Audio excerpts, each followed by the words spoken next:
Salut à tous, ici Sam. J'espère que vous allez tous bien. Comme vous avez bien pu voir dans le titre de cette vidéo, je viens d'acheter une Dodge Charger. Et ouais mon gars, Dodge fucking Charger.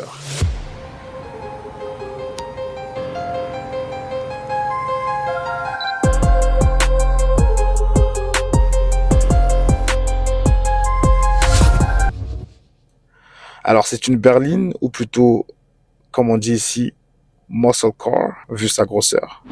Bon, c'est parti pour la review de la Dodge Charger 2021 SXT. La voiture un peu sale en ce moment, on va la nettoyer. On va bien la nettoyer. Ensuite, on va faire la review. Bolide américain, bien sûr. Et le modèle que j'ai acheté précisément, c'est une SXT, mis pour Standard Extra. Ce qui veut dire que la berline a beaucoup plus d'options que la version basique. Alors le moteur, c'est un V6, bien sûr. On en parlera un peu beaucoup plus dans les prochaines vidéos à venir. Alors l'année, c'est une 2021.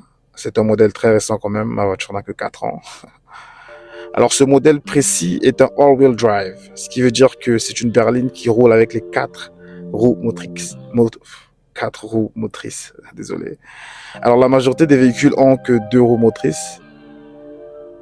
Soit front-wheel drive, c'est-à-dire les 2 roues en avant font rouler le véhicule, ou back-wheel drive, c'est-à-dire les 2 roues en arrière. Les 2 roues en arrière font rouler le véhicule. Et la Dodge Charger SXT, Standard Extra en parenthèse, vous donne la possibilité de soit mettre le véhicule en back-wheel drive ou front-wheel drive.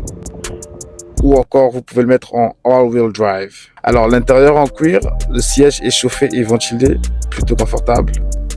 Oui, j'ai Apple Car. Les fonctions de l'écran sont faciles à adapter. La boîte à gants est gigantesque. L'arrière est très spacieux et il y a même des ports USB. Bon, ça fait quelques jours que j'ai acheté le véhicule. Du coup, je vous en dirai un peu plus sur les performances du moteur dans la prochaine vidéo.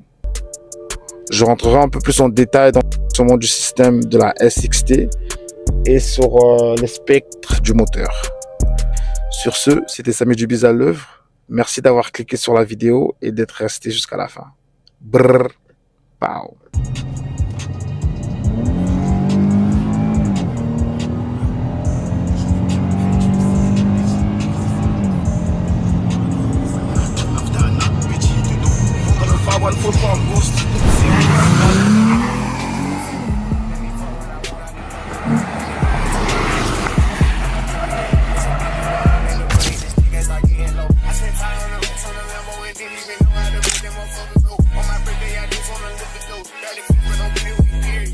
Follow behind the years.